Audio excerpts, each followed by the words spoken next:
کی فراہمی کے لیے آپ PFFB آڈیو ورلڈ سے رابطہ کر سکتے ہیں۔ آڈیو ورلڈ کے پاس 5ویں جماعت سے لے کر MA تک کے آرٹس کے مضامین کی ریکارڈنگز دستیاب ہیں۔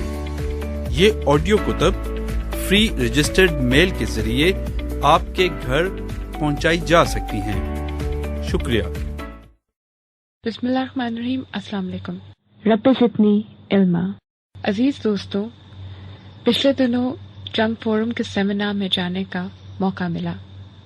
اس سیمینار میں اسپیشل ایجوکیشن کے بڑے بڑے عہدیداران، اسپیشل ایجوکیشن اسکولز کے پرنسپلز، NGOs کے نمائندے اور سوشل ورکر خواتین اور حضرات کو مدعو کیا گیا تھا۔ گفتگو کا موضوع معذور بچوں کا طریقہ تدریس تھا۔ بے شمار لوگوں کی رائے میں معذور بچوں کے لیے انٹیگریٹڈ سسٹم یا انکلوسیو ایجوکیشن یا نارمل بچوں کے ساتھ پڑھنا موضوع نہیں، کیونکہ کچھ مسائل ایسے ہوتے ہیں جو کہ ان کی رائے میں سوسائٹی سے ان کو الگ رکھ کر ہی حل کیے جا سکتے ہیں اور اسی طرح انہیں زیادہ توجہ دی جا سکتی ہے۔ اس موضوع پر بڑی گرما گرم بحث ہوئی۔ بے شمار لوگوں نے اس کے حق میں اور کچھ نے اس کے خلاف دلائل دیے، لیکن جب مجھے بولنے کا موقع ملا تو میں نے بھرپور طریقے سے اس کے خلاف دلائل دیے، کیونکہ یہ نظریہ میری ساری زندگی اور میری ساری کوشش کے خلاف ہے۔ میں اپنے ہی بارے میں زیادہ مصدقہ طور پہ کہہ سکتی ہوں، جتنی زیادہ انٹیگریشن نابینا افراد اور فزیکلی امپیئرڈ افراد کی نارمل لوگوں کے ساتھ ہوگی، اتنی ہی زیادہ قبولیت انہیں ملے گی اور اتنے ہی زیادہ مسائل میں کمی آئے گی۔ یہ خوف بالکل بے جا ہے کہ سائٹڈ بچے نابینا بچوں کا مذاق اڑائیں گے اور انہیں تنگ کریں گے۔ میرا تجربہ اس کے بالکل خلاف ہے۔ ہو سکتا ہے کچھ واقعات ایسے بھی ہوتے ہوں، لیکن بے شمار کمیاں نارمل لوگوں میں بھی ایسی ہوتی ہیں جن کا مذاق دوسرے بچے اڑاتے ہیں اور وہ اس کا مقابلہ کرتے ہیں۔ نابینا بچوں کو بھی اپنی زندگی کا معیار بہتر کرنے کے لیے اس قسم کے مذاق کا مقابلہ کرنا ہوگا۔ یہ وہ بے جا خوف ہے جو ہمارے ماہرین تعلیم کے دلوں میں بیٹھا ہوا ہے۔ بچے عام طور پہ ایک دوسرے کے مددگار ثابت ہوتے ہیں، بشرطے کہ انہیں بڑوں سے یہ ٹریننگ ملے۔ میں اپنے تجربے کی بنیاد پہ یہ بات کہہ سکتی ہوں کہ دنیا میں کوئی بھی شخص معذور یا غیر معذور نہیں ہوتا، یہ دیکھنے والے کی نظر ہوتی ہے جو جسمانی عیوب کو سامنے رکھتی ہے۔ میری نظر میں نابینا بچوں کے لیے انکلوسیو ایجوکیشن سے زیادہ صحت مند طریقہ اور کوئی نہیں ہے۔ یہ طریقہ نہ صرف نابینا بچوں کے لیے فائدہ مند ہے بلکہ نارمل بچوں کے لیے بھی مفید ثابت ہوگا۔ یہ ان کے لیے ایک عملی تجربہ ہوگا اور اس طرح انہیں بھی دوسروں کی مدد کرنے کا طریقہ جاننے میں مدد ملے گی۔ ہمارے پروجیکٹ PFFB آڈیو ورلڈ میں بھی یہ خوبی ہے۔ اس پروجیکٹ میں بھی بینا افراد نابینا افراد کے ساتھ ساتھ ان کیسٹس کے ذریعے تعلیم حاصل بھی کر سکتے ہیں اور معلومات دے بھی سکتے ہیں۔ اس کوشش کا نتیجہ آپ کے سامنے ہے۔ ایڈیٹوریل تھوڑا طویل ہو گیا ہے، لیکن یہ موضوع ہی ایسا ہے کہ اس پہ جتنی دیر بات کی جائے کم ہے۔ عزیز دوستو، آج ایڈیٹوریل لکھنے سے پہلے ذہن بالکل خالی ہے۔ جس طرح خاموشی کی اپنی ایک صدا ہوتی ہے، اس طرح بعض اوقات کچھ صدائیں آپ کے ذہن میں اس طرح گردش کرتی ہیں کہ سارا جہاں ادھورا لگتا ہے۔ یہ کیفیت 1 گھنٹے پہلے تک مجھ پر طاری نہیں تھی، مگر ہر اتوار کی طرح جب میں آج بھی آپ لوگوں کے نجی خطوط کے جوابات دینے بیٹھی تو NWFP کی ایک بہن مجھ سے ایک کیسٹ میں مخاطب تھی۔ آپ کا نام میں ظاہر نہیں کروں گی۔ اس بہن نے نابینا پن کے سبب اپنے حالات اور خیالات اور لوگوں کے رویوں کا ذکر کچھ ایسے واشگاف الفاظ میں کیا کہ زبان اور قلم کچھ گنگ سے ہو کر رہ گئے۔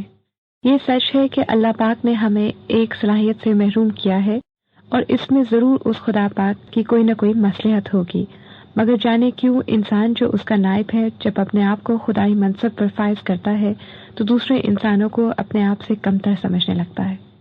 ایک لمحے کو یہ خیال اس کے دل سے نہیں گزرتا کہ یہ سب عطا تو اس ذات پاک کی ہے، وہ جس کو چاہے عزت دے، جس کو چاہے ذلت دے، وہ رحیم و کریم بھی ہے اور قہار بھی۔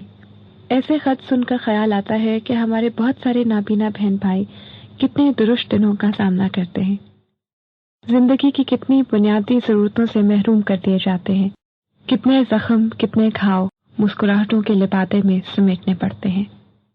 جانے کب لوگوں کے دلوں میں یہ حس بیدار ہوگی، کب معذور لوگوں کو اسپیشل نہیں نارمل سمجھا جائے گا، کب افق سے روشنی طلوع ہوگی، کب زندگی شدت، سرگرمی، بھاگ دوڑ معذور لوگوں کا مقدر ہوگی۔ بہت کچھ لکھنا چاہتی ہوں مگر ذہن اور قلم سوچ سے آری ہیں۔ لو جی، عجیب سلسلہ ہے، جو بھی خط کھولو تعریفوں سے بھرا ہوا ہے، سب کام کی تعریف ہی کیے جا رہے ہیں، گیسٹوں کی تقسیم، ریکارڈنگ کی کوالٹی، ریڈرز کا معیار، تلخیص کا معیار، ہر چیز کی تعریفیں ہو رہی ہیں، نہ کوئی شکوہ نہ شکایت، بقول آپ کے سب چیزیں زبردست ہیں۔ تو بھائی اس طرح سے تو مزہ نہیں آئے گا، اگر آپ شکایت نہیں کرتے تو پھر یہ توقع ہے کہ میں کچھ شکوہ کر لوں، آخر میرا بھی کچھ حق ہے نا؟ ہم نے آخر 1 مہینہ لگا کے ان تمام شکایات اور مسائل کو اپنی طرف سے ٹھیک کیا اور آپ لوگوں نے بھی اس سے اتفاق کیا۔ اب چونکہ ہم نے اپنا سسٹم ٹھیک کر لیا ہے، اب مجھے آپ لوگوں کی مدد درکار ہے۔ دیکھیں نا، آپ میں سے ہر کوئی اپنے خطوں میں یہ کہتا ہے کہ آڈیو ورلڈ کے لیے ہماری جان بھی حاضر ہے، یہ ہمارا اپنا پروگرام ہے، تو بھئی جانے تو درکار نہیں، مگر تھوڑی سی محنت اور کاوش کی ضرورت ضرور ہے۔ اچھا بھائی، اب کہانیاں ختم، اصل بات شروع۔ دیکھیں، PFFB آڈیو ورلڈ کی فنڈنگز ختم ہو رہی ہیں۔ جب بھی ڈونر ایجنسی سے رابطہ قائم کیا جاتا ہے فنڈنگز کے سلسلے میں، تو ہر کوئی پہلا سوال یہی پوچھتا ہے کہ آپ کے ٹارگٹس کیوں نہیں اچیو ہوئے۔ آپ نے تو کہا تھا کہ لوگ اتنے شوق سے آپ کی کتابیں پڑھیں گے، ہر نابینا شخص آپ کی علم کی سہولت سے استفادہ حاصل کرنا چاہے گا، اپنی معلومات میں اضافہ کر کے اس پروجیکٹ کا ممبر ضرور بننا چاہے گا۔ تو بی آپ کے دعوے کیا ہوئے؟ میں آپ لوگوں کو سچی بات بتاؤں، مجھے لوگوں کی یہ باتیں سن سن کر بہت شرمندگی ہوتی ہے اور بہت تکلیف بھی ہوتی ہے۔ سینکڑوں بہنوں اور بھائیوں کی موجودگی میں اگر میری یہ حالت ہے تو اس میں کچھ قصور تو آپ کا بھی ہے نا، لہٰذا آپ لوگ اس بات پر کچھ غور کریں۔ میں نے کتنی دفعہ آپ لوگوں سے درخواست کی ہے کہ ممبر بنانے میں میری مدد کریں، مگر پروجیکٹ پر جان چھڑکنے والے ایسے موقع پر غائب ہو جاتے ہیں۔ تو جناب، میں نے تو اس مسئلے کا بڑا آسان سا حل سوچا ہے۔ میں تو یہ ایڈیٹوریل ریکارڈ کر کے 1 ماہ کے لیے یورپ جا رہی ہوں، آپ کا پروگرام ہے، آپ سنبھالیے۔ ہاں، البتہ یاد رہے کہ اگر اس عرصے میں ممبرز کی تعداد 1200 تک نہ پہنچی اور واپس آنے پر پروگرام کو فنڈنگ نہ مل سکی اور آپ سب لوگوں کو یہ علم کی سہولت، یہ معلومات، یہ تفریح آڈیو کیسٹس کے ذریعے نہ ملی، تو پھر اس میں میرے ساتھ ساتھ کافی سارا قصور آپ لوگوں کا بھی ہوگا۔